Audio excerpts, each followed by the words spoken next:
The dome was so quiet that even thoughts seemed to echo. Mara felt the hush the moment she woke each morning, a soft pressure on her ears, as if the air itself were cupping them. The pressure was not unpleasant. In the dome, it was simply the way life pressed in on every side, sealing the 5,000 survivors from the shattered world beyond the graphene shell. She, like all of them, had never heard true sound. Hearing was a lesson in the nursery curriculum, an abstract sense that adults mentioned with a mixture of nostalgia and dread. The history tutors displayed archival footage, crumbling cities, skies throbbing crimson where sonic bombs carved resonant holes through concrete and bone. The final reel always cut to the blue-white quiet of Haven 1, the prototype silent habitat that became the model for every surviving settlement. So the children learned to speak with hands. They learned to mouth words only for the sensors that scanned lips and produced signs on their slates. Even laughter was forbidden, though no one really knew how to do it. Rumors, however, moved faster than any gesture. The oldest children invented silent whistles in the night. Puckering their lips and blowing through them produced nothing the ear could catch, but the impulse felt illicit. Yet it wasn't rumor that drew Mara and her 4 friends to sub-level 7. It was a half-erased diagram on an E-slate Mara stole from the archives. The diagram showed a spiral labeled Fugue Chamber, and beneath it, a line of red text: Do not access. Catastrophic resonance risk. Catastrophic resonance, another lesson from the tutors. Sonic war had proved that everything had a frequency at which it broke apart. Glass, steel, organs, sanity. Something inside Mara warmed at the thought that a lattice of air, nothing you could hold, could erode walls. If air could do that, perhaps silence could too. Kesh, 2 years older and forever scratched with curiosity, led the expedition. They gathered at the edge of the commons when the chronolights dimmed, then slipped through an irrigation hatch and followed maintenance ladders past pipes crusted with mineral frost. Their headlamps tinted the vapor emerald. Leo and Dia, 12-year-old twins, moved in perfect, quiet tandem, their hands fluttering in the dome's official sign language. The last of the party, John, was only 9. He pressed close to Mara, trusting her implicitly. "Are we nearly there?" Jan signed, eyes luminous in the glow. Kesh answered with a grin and a shrug, universal for, "Who knows?" He swung a grate aside. The corridor beyond seemed to swallow even the hush of their breathing. It took an hour of careful climbing before the children reached a bulkhead layered with warning glyphs. They forced it with a salvaged key rod and stepped into a hexagonal chamber whose walls curved inward and upward like a giant ear. The floor was littered with scorched cables and electrode pads. Mara found a plaque, blackened by fire, but still legible when she rubbed away soot. Fugue Chamber, Project Orpheus, it read. Below this threshold, sound is oblivion. Beneath the plaque, half buried in ash, lay a cylindrical device about the length of Mara's forearm, threaded with sensor coils. A faded logo showed a tuning fork striking a circle. She brushed the dust. Microscript below read, Harmonizer Makav. Leo whistled or tried to. What emerged was nothing. His breath dispersed in the perfect hush. Yet everyone felt the taboo thrum through their bones. The mere intention of making sound was crime enough. Kesh lifted the cylinder. A tiny charge indicator glowed green. He glanced at Mara, brow arched. Ready? Mara's reply was the same grin she'd cultivated since childhood. Reckless hope. But she thought of the archival warnings. Sonic frequencies above 120 decibels liquefy the brain. Sound carried death. They all knew it. And still, the yearning flickered inside her, insisting that silence was exile, not haven. Kesh thumbed the activation stud. A faint click. Then nothing. Not even the click itself rang in their ears. But something changed. The chamber's air felt thicker, like syrup. The children exchanged puzzled looks. Dia reached for her slate and typed quickly. Maybe the dome dampeners are eating everything? I don't think it's on yet, Mara mouthed. Kesh rotated the harmonizer's dial. A pinprick of pressure stabbed Mara's inner ear. She winced. Jan gasped, an actual gasp, an intake of breath they could hear, the first sound in their lives. It sounded small, a newborn note, and so breathtaking that everyone froze. The gasp echoed off the chamber walls, a fragile imprint that seemed reluctant to die. With it came another sound, Mara's heartbeat, a dull drumming in her head that suddenly leaked outside her skull. The world vibrated with hidden rhythms. Jan clapped his hands over his mouth, eyes wide. The clap made a crisp smack. Leo squealed. Dia shrank, tears leaking in wonder and terror. Kesh whooped, a ragged cry that bounced like fireworks through the chamber. He spun in circles, releasing more whoops. Each new sound arrived like a colored flare in grayscale space. Mara stood shaking. The air around her thrummed. The skin on her arms quivered. She parted her lips and let a breath escape. Hell? The syllable collapsed into coughing. Her throat, unused, rebelled. But she tried again. Hello? The word was rough stone, dragged over concrete, yet it rang more beautiful than any archival choir. The harmonizer's dial pulsed red. Mara, dizzy, realized the device was little more than a battery, an unmuted bubble cutting them off from the dome's wideband dampeners. It hadn't generated sound. It canceled suppression.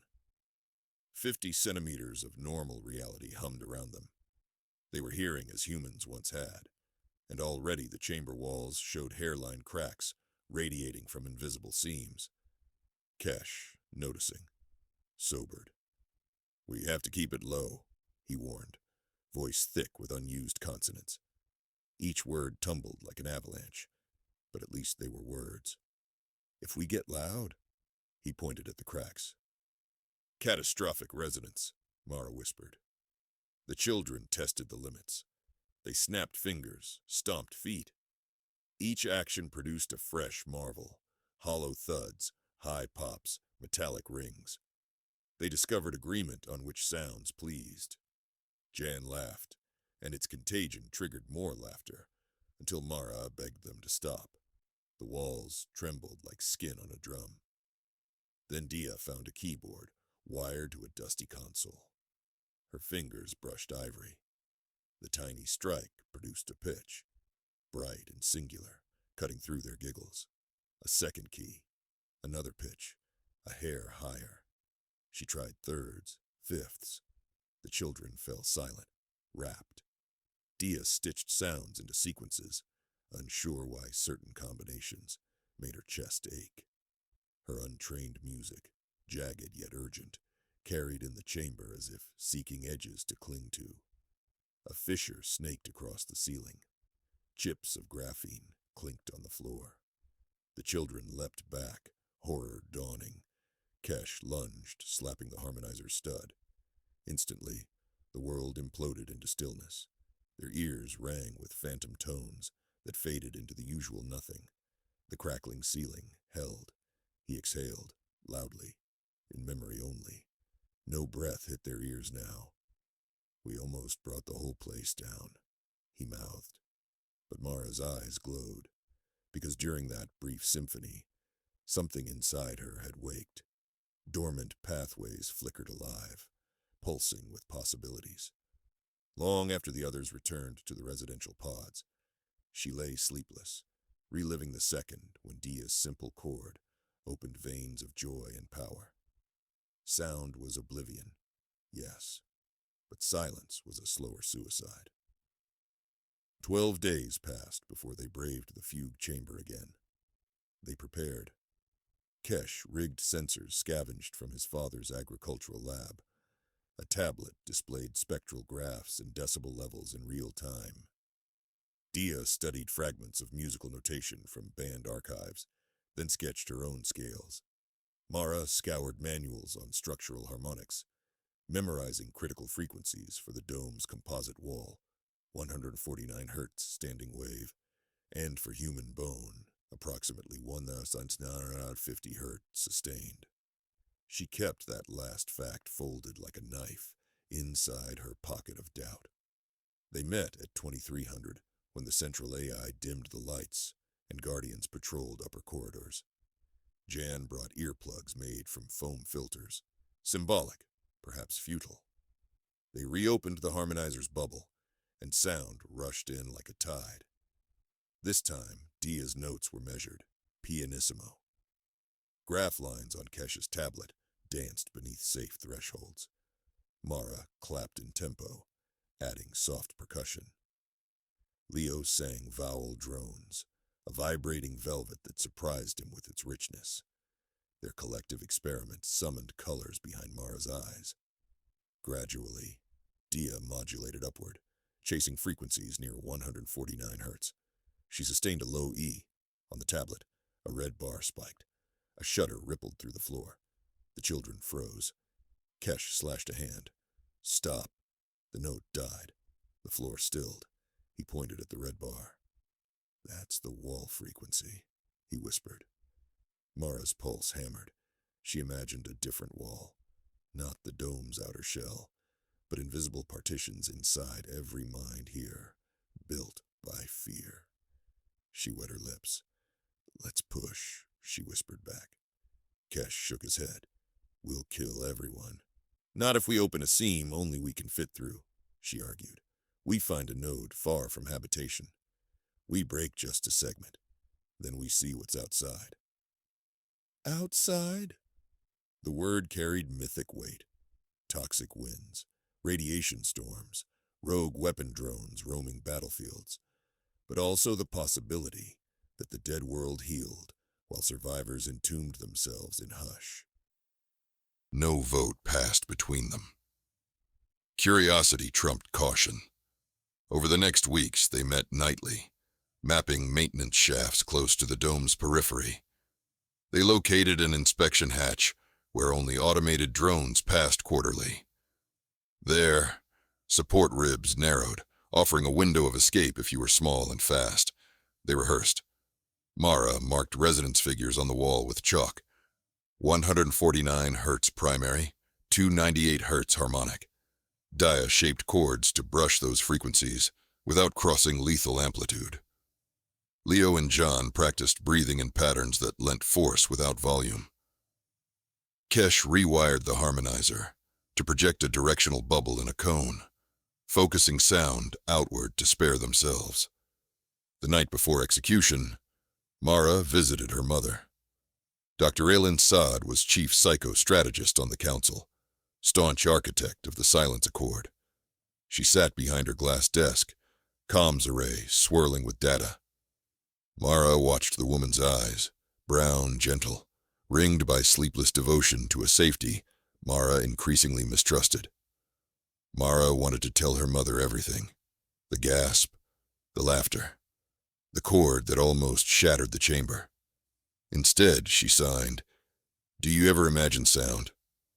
Her mother paused. "All the time," she signed back. "I dream in symphonies. Then I wake and thank heaven I can't hear them." "Why thank heaven?"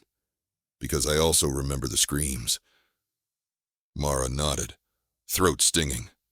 She kissed her mother's forehead and left. They chose the 76th day of Year 11 of Haven 3, when maintenance drones would mask thermal signatures. At 200, they convened at the inspection hatch. The corridor was lined with resonant shielding, but the outer hull beyond loomed 5 centimeters thick. According to Mara's calculations, a 149 Hz tone sustained at 110 decibels for 12 seconds should delaminate the panel. "Earplugs in," Kesh ordered. They complied. though none believed foam would save their Coakley if things went wrong. John withdrew a toy recorder flute he had smuggled from the nursery. Cheap plastic, 6 holes. He poised as if commanding an army. The absurdity almost cracked Mara's focus. Kesh engaged the harmonizer. The hush broke like a dam. Dia laid hands on the keyboard, a portable synth now jacked into a power cell.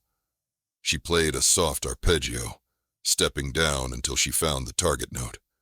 When she pressed the key, the corridor vibrated like cellophane. Numbers spiked, 100 dB, 103, 107. Mara felt the wall's heartbeat align with the tone, as if matter remembered it was only frozen wave. She braced herself. Then came the alarm.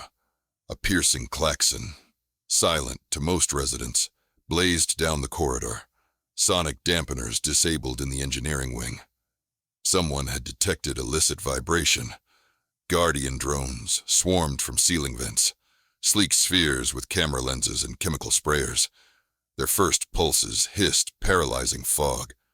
Mara coughed, eyes watering. Kesh shouted, "Dia, now!" She wedged a screwdriver between 2 synth keys, locking the note. Leo and John joined in, throat singing a subharmonic growl amplifying the effect. On the tablet, 110 dB flashed crimson. Cracks webbed the hull panel. Bolts pinged free like hail. A drone shot an electro dart. It grazed Jan's arm. He shrieked, clutching the wound. The shriek carried as a high spike. Glass in the drone's optic lens shattered. It spiraled, collided with another, both exploding in sparks. The resonance cascade did not discriminate. Mara ripped off her earplug. Her head swam with the symphony of chaos.